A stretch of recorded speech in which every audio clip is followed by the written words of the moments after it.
Morning. It's great to see everyone here with us this morning. I thought I brought my glasses, but I don't know where they went. I can't see them. I'll make do. Again, it's great to see everyone here this morning, this beautiful Lord's Day. Title of my lesson today is When Jesus is No Longer Wanted. We see that in our society today, more and more prevalent all the time. I was kind of refreshed yesterday, being a couple of my boys went to a football game, a high school football game that was rescheduled because of lightning and because of rain, and they had a delay, and they rescheduled it for yesterday. Small town football game. And before the game, a prayer was led. Haven't heard that in a long time. I remember when I played back in the 90s, way back in the 90s. My kids said, "Dad, you were born in the 90s?" Or not 90s, but you were in school in the 90s? That was a long time ago. But yeah, there was every game that we played, I remember a prayer being led before all the games. And yesterday it was refreshing to hear that. I haven't heard that. Yeah, you get the moment of silence, and that's to cover everything, but to acknowledge God in this nation is huge, and he's been pushed away and pushed away. And just as the lesson today, when Jesus is no longer wanted, again, it was refreshing to hear that. It was refreshing to go to a small town game where all the fans were engaged, where they had prayer before the game, where it only cost $5 to get into the game, where you didn't have to go through metal detectors to get into a game. Every game I've been to this year, I've had to go through a metal detector. Again, you know, Gunner playing at MacArthur, and you go up to the city and play in any of those city games, you are acting like you're going through the TSA. I've never been that, but I've seen a lot of videos of that. And they will wand you down and make sure you have no weapons or anything to go into games. I always have to justify my kids getting into games. All these kids are yours. You know how many times you hear that? But because at Lawton Games, if a kid does not go to that school, they're not allowed to come to games. And I have to justify my kids, you know, every time I go to the gate. Again, small town, rural America is diminishing, but it was refreshing to hear a very good prayer before the game, to listen to the national anthem and all the players out on the field when the national anthem was played. I remember that was huge to me when I was in high school. I was always a huge history, and I loved our revolutionary heroes, and I wanted to be on that field when the Star Spangled Banner was played. I did not like being in the locker room, and we were always on the field, and we acknowledged the flag of our country, and we listened to the prayer. And today it really, really bugs me that they keep the players in the locker room for those things. That is the part that I don't know. That's me. That's my opinion. Others may think otherwise. But when Jesus is no longer wanted, things really go astray. Things really get out of hand. And, you know, there's sometimes in our life that there's difficulties and things that we may say, well, is this really worth it? Could you imagine? We talked about Paul this morning. We talked about Peter. We're going to talk about Peter here in a little bit. The persecutions and things, man, is this really what I want? Because they went through it. They went through it at the beginning of the church.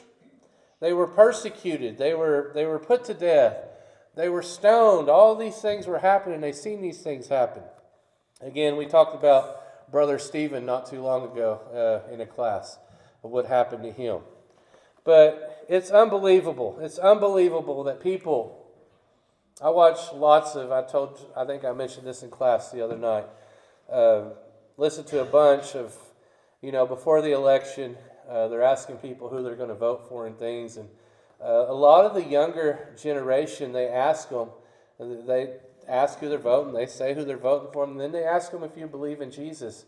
And the majority of the ones that they interviewed did not believe that there was a Jesus and that there was a God.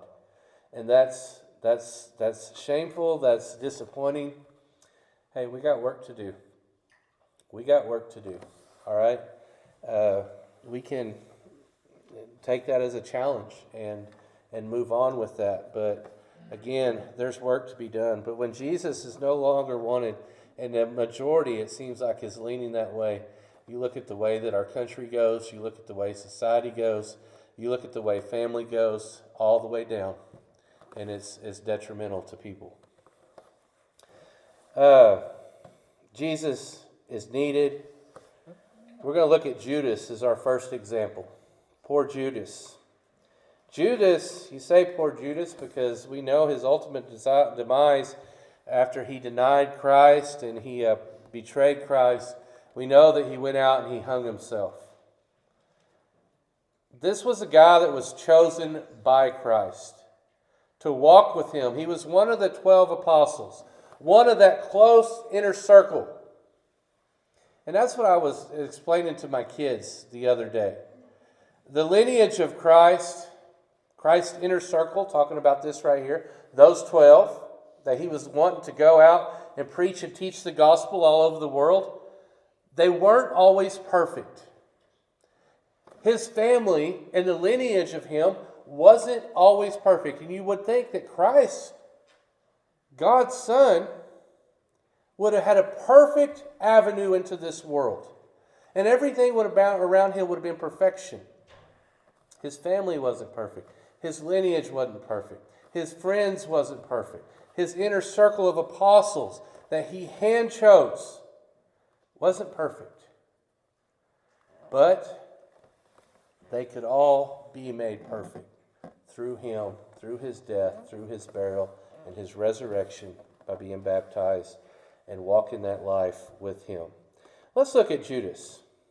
Judas had a problem. Judas's main problem was money.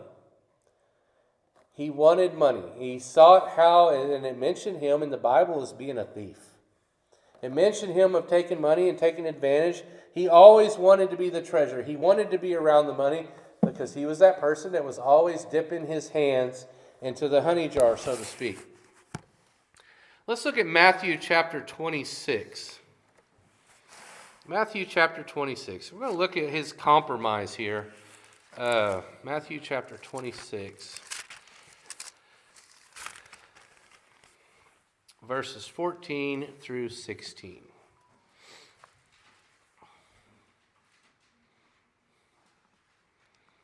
It says, Then one of the 12, called Judas Iscariot, he went to the chief priest and said to him, What are you willing to give me if I deliver him to you? All right? So they're seeking how they can get Christ. They're seeking how, and this amazes me, because when they go to Garden of Gethsemane, and he's in the Garden of Gethsemane, they need somebody to point out who he is. And that was odd to me, and I always find that odd, that Judas had to kiss him to betray him and to point him out, because evidently they didn't even know what he really looked like.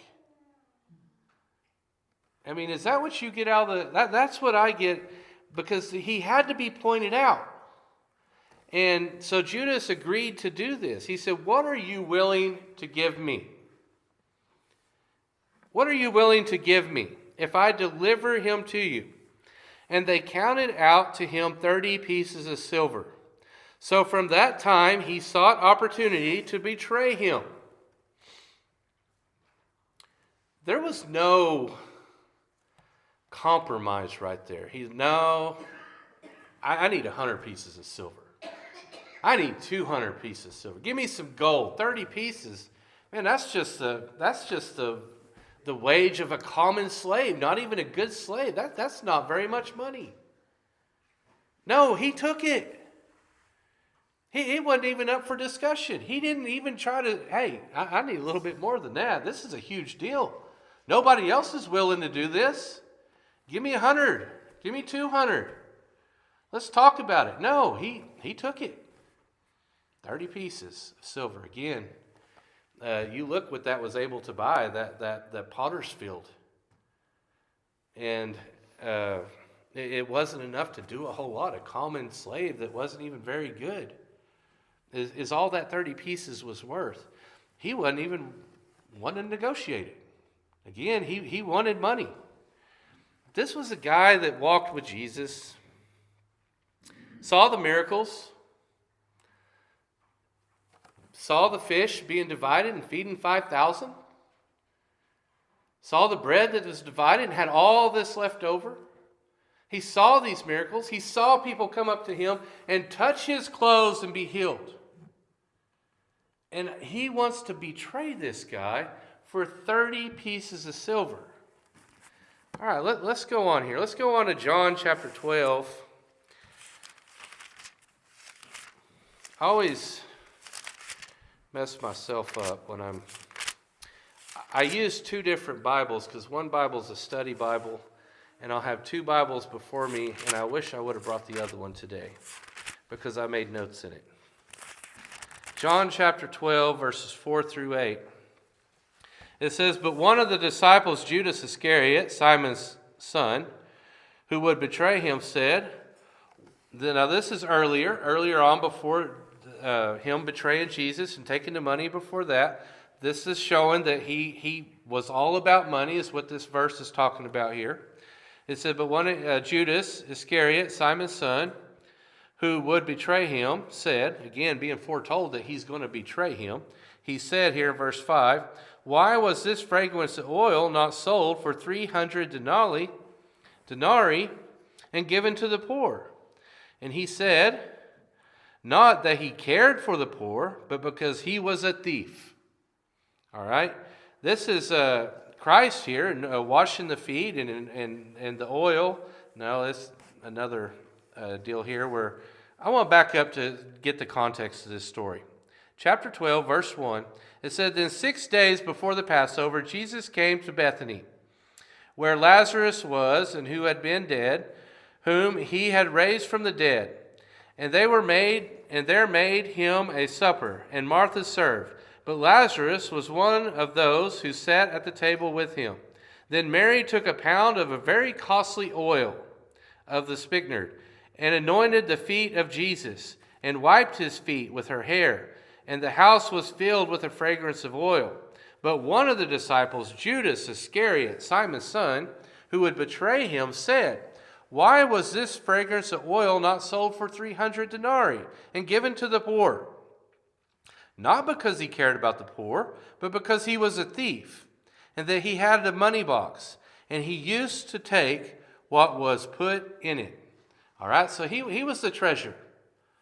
That money that was sold and given, supposed to be given to the poor, it was put in this box, and he would dip his hand into the box.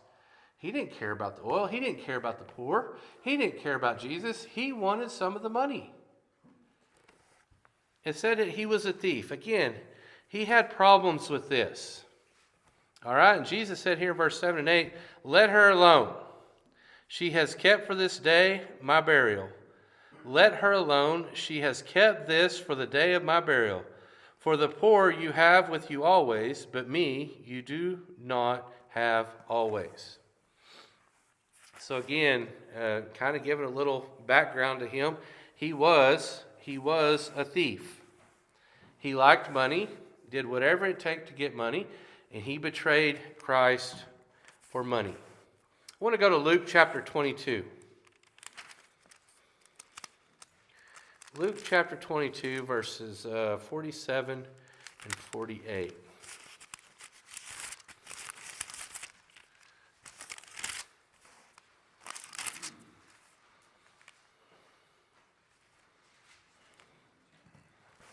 Here's where he betrays Jesus with a kiss. It says, "And while he was speaking, behold, a multitude, and while he was still speaking, behold, a multitude. And he who called Judas, one of the 12, went before them and drew near to Jesus to kiss him. But Jesus said to him, Judas, are you betraying the Son of God with a kiss?" One of the most compassionate things. A signal of love, a symbol of love. And he betrays Jesus with a kiss. Again, for that 30 pieces of silver. 30 pieces of silver. And I want to keep driving home how small amount that was for what he was doing. Again, as the title of this lesson, Jesus was no longer needed in Judas's life. He didn't need him in his life. He wanted money. He wanted possessions. He wanted things more than Jesus. And again, we have to take a step back sometimes in our life, and what do we need most? You know, you hear people mention that all the time. You see something going on. Those people need Jesus. They need Jesus. That group there needs Jesus. We all need Jesus. And we need Jesus more than anything that there is. And when he's no longer wanted, as we see in the society today, things become detrimental. When he was no longer needed or wanted, I shouldn't say needed, he's always needed. When he was no longer wanted by Judas, it cost Judas. It cost him dearly. I want to go back to John chapter 18. John chapter 18.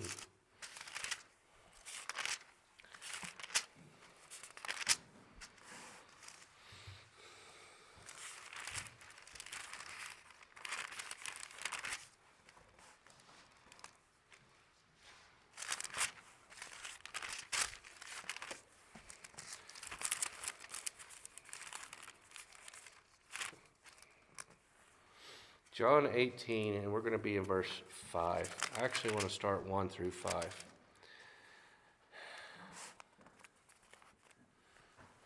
says, when Jesus had spoken these words, he went with his disciples over to the brook of Kidron, where there was a garden, which he and his disciples entered. And Judas, who betrayed him, also knew the place, for Jesus often met there with his disciples. Then Judas, having received a detachment of troops, and officers from the chief priests and the Pharisees, came there with lanterns and torches and weapons. Here they come to get him. He meets with this group so that he can go betray Jesus, point out to them who Jesus was. In verse 4 it says, Jesus, therefore, knowing all the things that would come upon him, went forward and said to them, who are you seeking? Then answered him, Jesus of Nazareth. And Jesus said to them, I am he. And Judas, who betrayed him, also stood with them.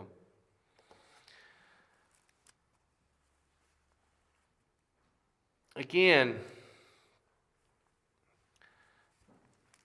for 30 pieces of silver, seeing the miracles, knowing that Jesus was all-knowing. He'd already told them at the Last Supper what was going to happen. At the Last Supper, he told them about this betrayal.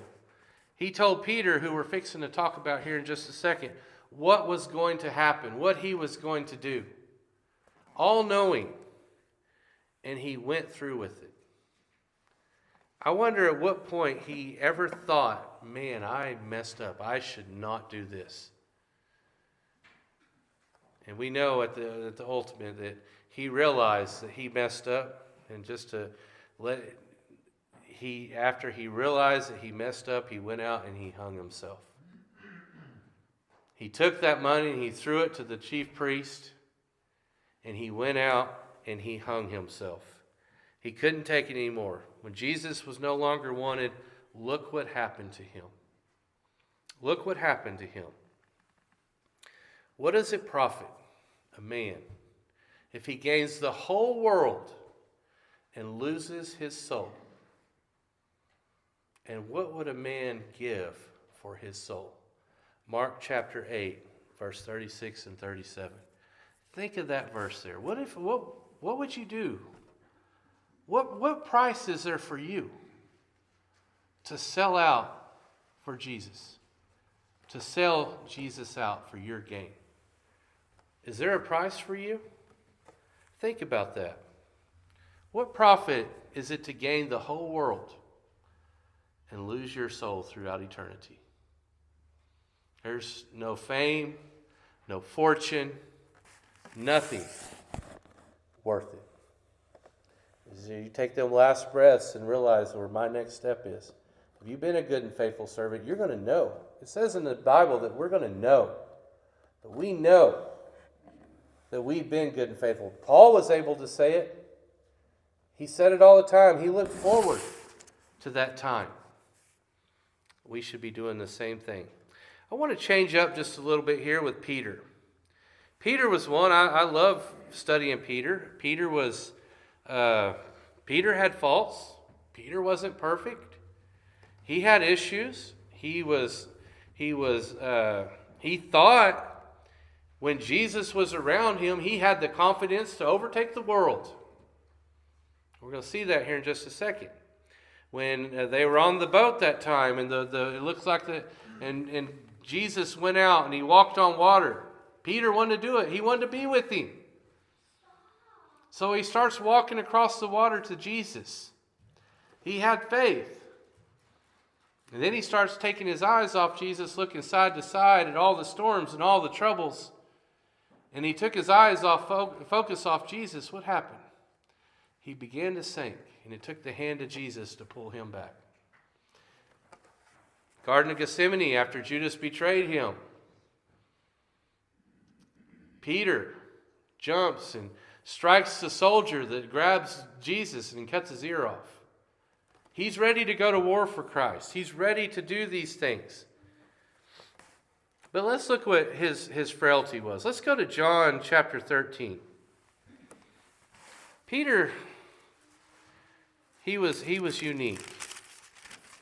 John chapter 13, 36 through 38. It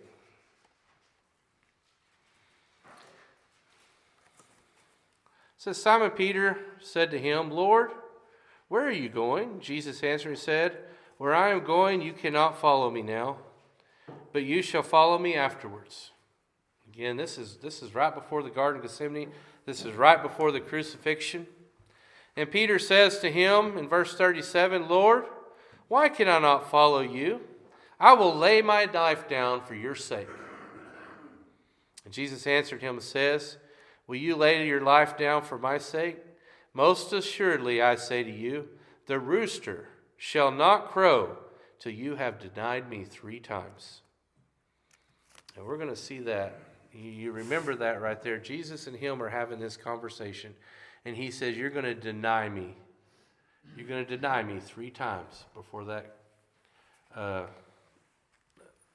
The rooster crows the 3rd time. You're going to deny me. Again, he was defiant. He said, I'll go with you. I'll do whatever I need to do. I'll lay my life down for your sake. In the garden, let's go to John chapter 18. Jump over to John chapter 18, 10 and 11.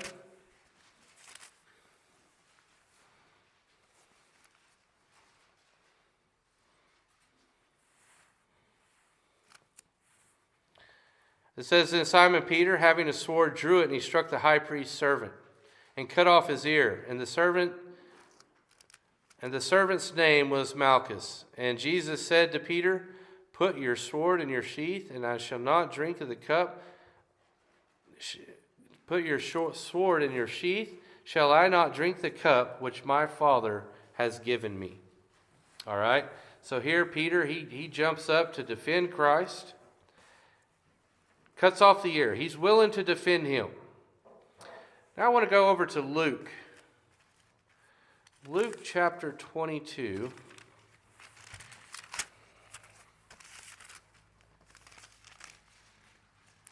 We're going to start in verse 54.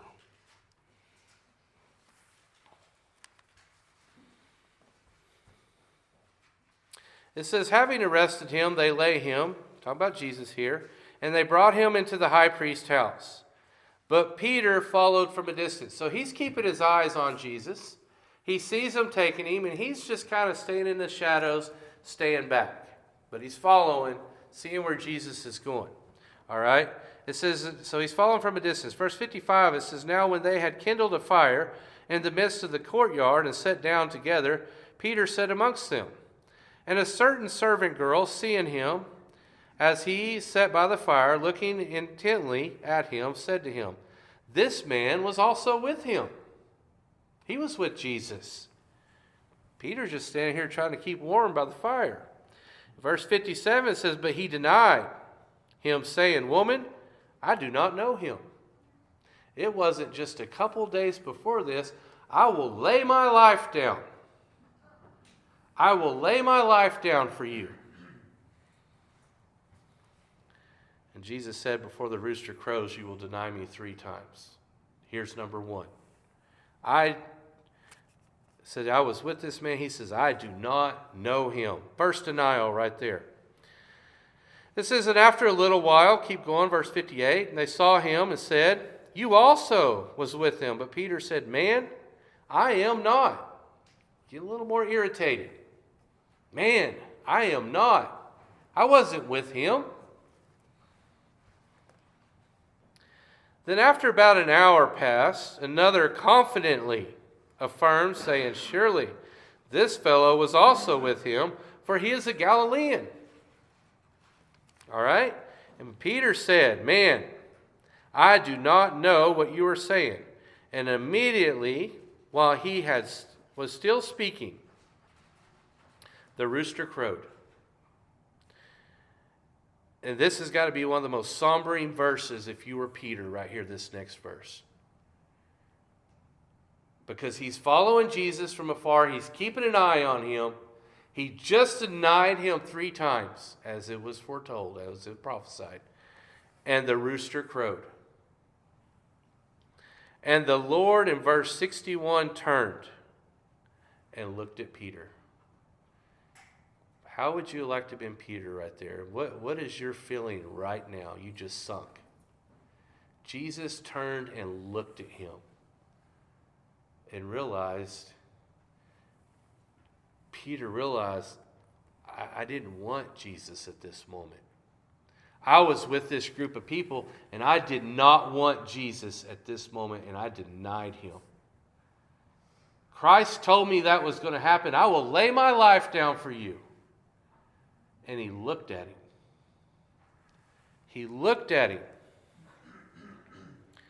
And the Lord turned and he looked at Peter. Then Peter remembered the word of the Lord, and he said to him, Before the rooster crows, you will deny me 3 times. So Peter went out and he wept bitterly. Judas went out and he wept bitterly. Peter also went out and he wept bitterly. They both denied Jesus, and you can say betrayed. They both betrayed Jesus. They basically did the same thing. They denied and they betrayed Jesus. And it says they both went out and they both wept bitterly. What's the difference? Judas didn't know how to handle it. Judas went and he took his own life. Let's see what Peter does here. Again, we know what Peter did. I want to go to John chapter 21. And I hope this is right, because like I said, I made notes in my other Bible. I used this Bible to study for class, and the other one was my sermon, and I wrote notes, and I hope this is the right scripture. John chapter 21, and we're going to verse 15. Yes. So when they had eaten breakfast, Christ had already been crucified, Christ has already been resurrected, Christ is already walking amongst them. So when they had eaten breakfast, Jesus said to Simon Peter, Simon, son of Jonah, do you love me more than these? You listen here. 3 times you're going to deny me before the rooster crows. Now listen to right here. He says, do you love me more than these? And he said to him, Yes, Lord, you know that I love you. And he said to them, Feed my lambs. And he said to him again a second time, Simon, son of Jonah, do you love me? And he said to him, Yes, Lord, you know that I love you. And he said to him, Tend my sheep.